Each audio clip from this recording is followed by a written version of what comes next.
Well, they will make Poro Gobos a eunuch in ancient China. China has a long and hard history of freeing men from their ding-dings and dong-dongs. Why? Because Chinese emperors were a greedy bunch who didn't want other men packing guns in their palaces, just in case they got any ideas about using their weapons on the women inside, all of whom the emperors considered their property. But if you think men who became eunuchs were kidnapped to the imperial palace and forcibly disarmed, you, my friend, are wrong. Throughout Chinese history, the majority of eunuchs forsook their manhood voluntarily. Are they nuts? Well, no. For the Chinese peasantry back in the day, becoming a eunuch was actually a pretty good deal. In exchange for your package, you get to become an employee for the Chinese Empire with a stable income and a place in the imperial palace. Not only that, if you are lucky enough to serve the emperor, you might become unimaginably rich or even powerful enough to help him rule China. However, before we get into the fascinating history of powerful ballless Chinese men, let's get into their pants. Let's take a look at how they lost their balls in the first place, shall we? As we mentioned earlier, most eunuchs got castrated voluntarily. So, if one day you suddenly decide that you want to serve your beloved emperor in his fabulous palace, you should first go to the capital, because that's the only place you can find government-approved chop shops for your, parts, as self-castration is strictly illegal. You say you're a peasant and can't afford to pay? No worries, their services are free of charge. But of course, they're not doing this out of the kindness of their hearts. If one day you become rich and powerful, don't forget to pay them back handsomely. Okay, now sign this. I voluntarily give up my penis and testicles form. But since you're most likely illiterate, just draw a circle in the lower left corner of the form with the pen we gave you. Good. Now lie on this incredibly uncomfortable wooden bed and take off your pants. That includes your underwear, you idiot. Okay, now straighten your legs and relax, because I'm going to tie this string really tight around your nuts. Now, I will hit your groin with this bamboo stick until it feels numb. Is it numb yet? No? Whatever. I have a date at 7, so I'm castrating you now. See this super sharp little knife?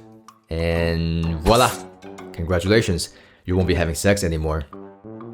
Stop screaming and be a man! I'm sorry, that's insensitive. But at least be half a man, alright? Okay, now I'm gonna plug this thick needle into your urethra, so don't drink any water in the next 3 days. What? You worried that you might die of an infection? Well, the form did say that you might die, so I guess it really pays to learn to read, huh? Oh, if you survive the next 3 days, remember to sign up with the eunuch department. Tell the guards that I send you. Good luck! That's enough gory details for the day. Now let's talk about an evil and powerful man without balls in the Ming Dynasty. His name is Wei Zhongxian, which literally translates to Wei the Loyal and Virtuous, though he was anything but. Before he became a eunuch, he was a petty little thug who spent his days fighting, gambling, and frequenting the brothel. One time, he lost a lot of money in the game and he was so mad at himself that he cut one of his balls off. Don't ask me why he didn't cut the other one. History is vague on this detail, and it's equally unclear whether Wei removed his shaft too. This matters, because if you still have your shaft and one ball intact, then you're technically only 30% eunuch. No? Anyway, as history shows, Wei's one remaining ball and possibly intact shaft played a huge role in his rise to become the most powerful and notorious eunuch in Chinese history. In 1588, Wei successfully became a eunuch in the imperial palace despite his partial castration, and he quickly rose through the ranks. Because although he was illiterate, he excelled in the art of ass-kissing. First, he became the cook for the mother of the emperor's grandson, who would later become emperor.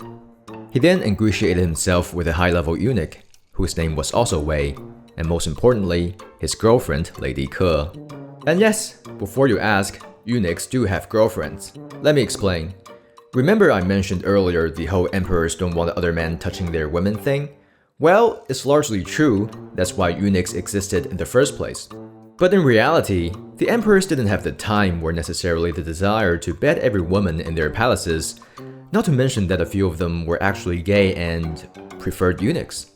So, if you were a palace maid trapped in the imperial palace for the rest of your life, you will want some male, or in this case, semi-male company for warmth and comfort. History books describe this palace maid eunuch companionship, relationship, or whatever ship as eating together. And if they're really serious about it, they will become a grocery household, because eunuchs often got groceries for their palace maids, I guess. By the Ming Dynasty, this had become so common that the emperor would sometimes ask a eunuch, "Who's your grocery partner?" and the eunuch just needed to answer truthfully without worrying about being punished. What do they do in bed, you ask? You perv, they just cuddle and kiss each other goodnight, of course. Just kidding. Although eunuchs no longer have their pairs of testosterone generators, they still want it. You know what I mean? To prove their semi-manhood. And for some reason, history is very clear on this little detail.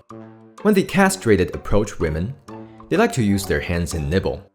After a while, they get very excited and perspire profusely. At this point, they have relieved their tension. This is very hentai. And yes, hentai is originally a Chinese word. Oh, and how rude of me to forget about the ladies. They have knees too. This is especially true for Lady Ke, the girlfriend of the high-level eunuch with whom Wei curried favor. Lady Ke was originally a peasant woman who married and had a son at the age of 18. Shortly after she gave birth, she was summoned to the imperial palace and after a series of extremely strict and competitive selection processes, became the wet nurse for the emperor's grandson, the one who would become emperor in the future as we mentioned earlier. This imperial grandson eventually became extremely close to Ke and would follow her advice on almost everything. This is bad, because according to history books, Ke was a gorgeous and promiscuous woman who was also very ruthless and scheming. Anyway, what I'm trying to say is that Lady Ke had a lot of needs, and Wei was there to satisfy them with its one crystal ball and possibly intact magic wand. And he must have done a pretty good job, because it didn't take long for Lady Ke to ditch her ex-eunuch boyfriend to be with Wei, and later they schemed together to kill the poor guy. By this point, the imperial grandson who Ke breastfed had inherited the throne, but he was only 14 and not a terribly good emperor. He liked to spend his days doing carpentry in his palace, and apparently he was quite a gifted carpenter. Anyway, Ke introduced Wei, her new boyfriend, to the emperor, and the emperor immediately took a liking to him, probably as a result of his unparalleled art of ass-kissing, and soon trusted him with the relatively unimportant affair of running China, and this began the darkest period in the Ming Dynasty. It turned out our teenage emperor really didn't give a damn about running the country, and whenever Wei came to him for instructions, and he'd always be doing carpentry or some other stuff, he just told Wei to stop bothering him and do the right thing. So Wei happily obliged and did the right thing by purging the court of loyal officials who dared oppose him, plundering the imperial treasury and appointing his and his girlfriend's family to important positions. In the 7 years Wei ruled China on the emperor's behalf, he did many bad and evil things. To name a few, killing his political opponents, including a general who was defending China against the invading Manchu tribes, forcing officials to kneel when they saw him as if he were the emperor, and poisoning several of the emperor's favorite concubines. He even forced the empress to abort a child she was carrying, because Ke, his girlfriend, was jealous for some twisted reasons. At the height of his power, the entire country became so afraid of him that people would not dare speak his name in the street, just like Voldemort in Harry Potter. And in an attempt to suck up to him, many officials started building temples for Wei in different parts of the country. In Chinese culture, only the greatest and most virtuous deserve to have a temple built for them when they're still alive. Not saying that Wei deserved any temple, dead or alive, he deserved to be flushed down the toilet. But such is the testament to the kind of power and fear he wielded. Wei's power trip came to an abrupt end when the emperor, at the age of 21, died from a cold or something after falling into the water while on a boat. The emperor's younger brother succeeded the throne, and he had long hated Wei for his corruption and the damage he had done to the country. 3 months later, the new emperor ordered Wei's arrest, but Wei hanged himself before it could happen.